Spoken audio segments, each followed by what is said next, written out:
بسم اللہ الرحمن الرحیم نحمدہ ونسلم علی رسولہ الکریم اما بعد۔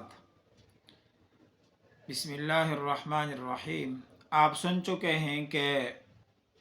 سیرت النبی صلی اللہ علیہ وسلم کے 33ویں سبق میں وفات ابو طالب، ایمان ابو طالب اور قریش کے آخری وفد کا تذکرہ تھا۔ آج کے سبق میں ہم پڑھیں گے کہ ابو طالب کی وفات کے بعد دو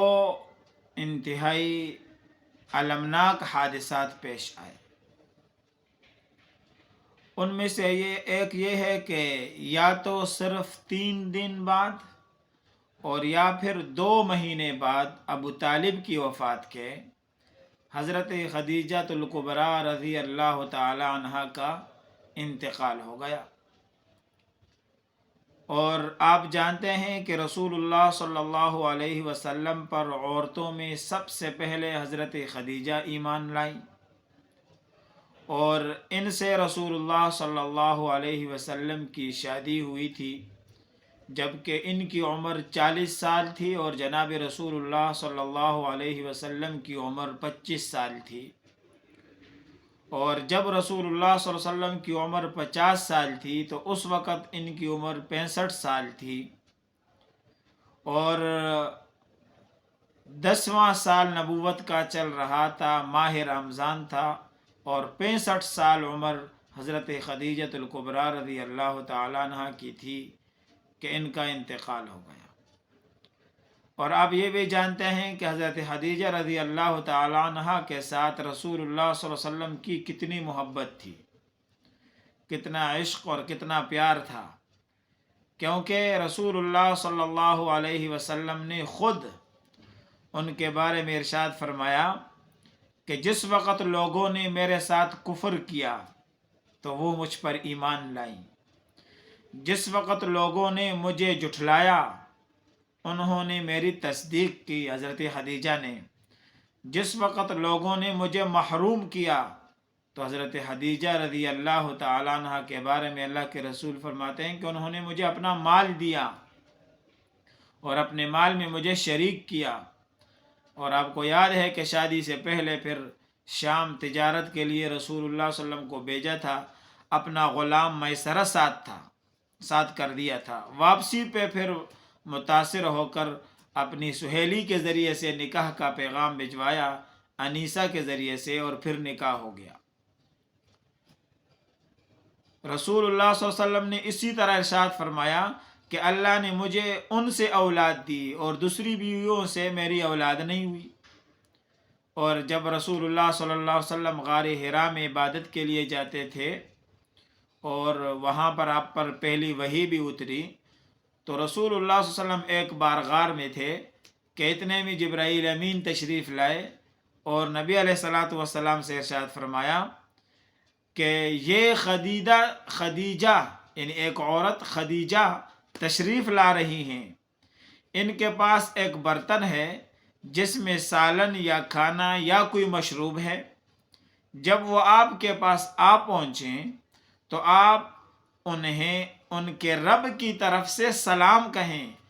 یعنی حضرت خدیجہ کو آپ بتائیں کہ آپ کے رب نے آسمانوں سے آپ کے لیے سلام بھیجا ہے، اور جنت میں موتی کے ایک محل کی بشارت دیں جس میں نہ شور ہوگا، نہ شغب ہوگا، اور نہ درماندگی اور تکان ہوگا، یعنی مکمل راحت اور سکون سے بھرا ہوا موتیوں کا بنا ہوا مکان جنت میں ان کے لیے ہے، ان کو خوشخبری سنا دیں۔ ظاہر ہے کہ جس کو جنت میں مکان کی خوشخبری سنائی جا رہی ہے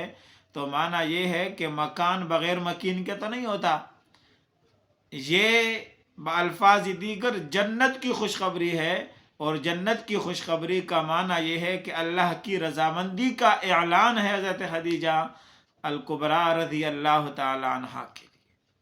ایسی پیاری محبوب بیوی جس پر اللہ نے آسمانوں سے سلام بھیجا، ان کی جدائی کا یہ غم انتہائی اندھوناک تھا، اور رسول اللہ صلی اللہ علیہ وسلم کے پہلے غموں میں ایک سب سے بڑا غم یہ شامل ہوا۔ پہلے چچا فوت ہوئے اور پھر قریش کی تکلیفیں اور بڑھ گئی۔ قریش کی تکلیفیں آپ پر اس قدر بڑھ گئی کہ روایات میں ہے کہ قریش کا ایک آدمی ابو طالب کی وفات کے بعد آپ کے سامنے آیا اور مٹی کا ایک ٹوکرا اٹھا کر آپ کے سر پر ڈال دیا، اور آپ کی داڑھی مبارک، آپ کے بال، زلفیں مبارک جس کی اللہ نے قسمیں اٹھائی ہیں، وہ گرد و غبار سے وہ بھر گئے، اور پھر آپ گھر تشریف لے گئے، اور گھر میں حضرت فاطمہ یا کوئی اور بیٹی، روایات میں اسی طرح یعنی بیٹی کا تذکرہ ہے، تو آپ کے سر سے وہ مٹی ہٹا رہی تھی اور رسول اللہ اور رو رہی تھی، اور رسول اللہ صلی اللہ علیہ وسلم ان کو تسلی دیتے رہے اور ساتھ ساتھ فرماتے رہے کہ اللہ تعالیٰ اس کا ہمیں اجر دیں گے، بدلہ دیں گے، اللہ ہمیں ضائع نہیں کریں گے۔ اور ساتھ ساتھ یہ بھی ارشاد فرماتے رہے کہ قریش کی طرف سے ایسی کوئی تکلیف نہیں ہے جو اب تک مجھے نہ پہنچی ہو، اور ابو طالب کی وفات سے پہلے بھی اور بعد میں بھی۔ اس قدر ایک تو ادھر سے چچا کی وفات کا غم، پھر حضرت خدیجہ کی رضی اللہ عنہا کی وفات کا غم، اور پھر اوپر سے قریش کا ظلم و ستم اور بڑھ جانا۔ ظلم و ستم رسول اللہ پر ہی نہیں، مسلمانوں پر بھی حد سے بڑھ گیا تھا۔ اس کا اندازہ آپ اس بات سے لگائیں کہ آپ کا یار غار صدیق اکبر رضی اللہ تعالی عنہ، جن کی شہادت کا یہ مہینہ ہے، اس قدر صدیق اکبر کو بھی ستایا گیا کہ آپ بھی مجبوراً مکہ چھوڑنے پر آ گئے، اور آپ نے مکہ سے حبشہ کی طرف اپنے طور پر ہجرت کی۔ اور ہجرت کرنے کے لیے جب آپ راستے پہ جا رہے تھے تو وہاں پر راستے میں آپ کی ملاقات ہو گئی برق کی غماد مقام پر۔ وہاں پر آپ کی ملاقات ہو گئی ایک آدمی کے ساتھ، اور وہ آدمی جو ہے نا وہ ابن دغنہ تھے۔ آپ نے وہاں سے صدیق اکبر کو واپس لایا اور اپنی ذمہ داری میں پھر مکہ مکرمہ میں رکھا۔ تو اگر صدیق اکبر ہجرت پہ مجبور ہو گئے ہیں ظلم و ستم کی وجہ سے، تو آپ اندازہ لگائیں کہ وہ کس قدر المناک سال تھا۔ یہی وجہ ہے کہ رسول اللہ صلی اللہ علیہ وسلم نے خود اس سال کا نام رکھا عام الحزن۔ تو عام الحزن کا سال سن 10 نبوی، جس میں پے در پے غم تھے۔ قریش کی طرف سے دکھ اور اذیت کا غم الگ ہے، اور ابو طالب کی وفات کا غم، اور خدیجۃ الکبریٰ رضی اللہ تعالی عنہا کی وفات کا غم۔ تو چونکہ یہ غموں پر غم تھے، اس لیے رسول اللہ صلی اللہ علیہ وسلم نے اس سال کو عام الحزن قرار دیا، اور اسی نام سے یہ پھر مشہور ہو گیا۔ اور آج بھی اس بارے میں پوچھا جاتا ہے کہ عام الحزن کون سے سال کو کہتے ہیں، تو سن 10 نبوی کو عام الحزن کہا جاتا ہے۔ اس کے بعد رسول اللہ صلی اللہ علیہ وسلم نے پھر شوال کے مہینے میں، سن 10 نبوی کے شوال کے مہینے میں، پھر دوسری شادی آپ نے حضرت خدیجہ کے بعد سودا بنت زمعہ رضی اللہ تعالی عنہا سے کی۔ اور یہ بھی مہاجرین اولین جو حبشہ کی طرف گئے تھے ان میں یہ بھی شامل تھی، اور ان کا شوہر بھی شامل تھا، اور شوہر کا نام تھا سکران بن عمر۔ یہ بعض روایات میں ہے کہ حبشہ میں فوت ہو گئے تھے، اور بعض کہتے ہیں واپس آ کر مکہ میں فوت ہو گئے۔ قدیم الاسلام تھے، یہ بھی پہلے مسلمان ہو گئے تھے۔ اور جب ان کی اور بیوی بیوہ ہو گئی تو پھر رسول اللہ صلی اللہ علیہ وسلم نے حضرت خدیجہ رضی اللہ تعالی عنہ کے انتقال کے بعد ان کو شادی کا پیغام اور نکاح کا پیغام بھیجا، اور انہوں نے قبول کیا۔ تو جناب رسول اللہ صلی اللہ علیہ وسلم نے عدت گزرنے کے بعد ان کے ساتھ نکاح کیا۔ تو یہ پہلی شادی حضرت خدیجہ رضی اللہ تعالیٰ عنہ کی وفات کے بعد حضرت سودا سے کی، اور اس کے بعد پھر شادی حضرت عائشہ رضی اللہ تعالیٰ عنہ سے ہوئی۔ تو یہاں تک آج کا سبق ہے۔ آپ اس میں دیکھ سکتے ہیں کہ غم غم ہوتا ہے،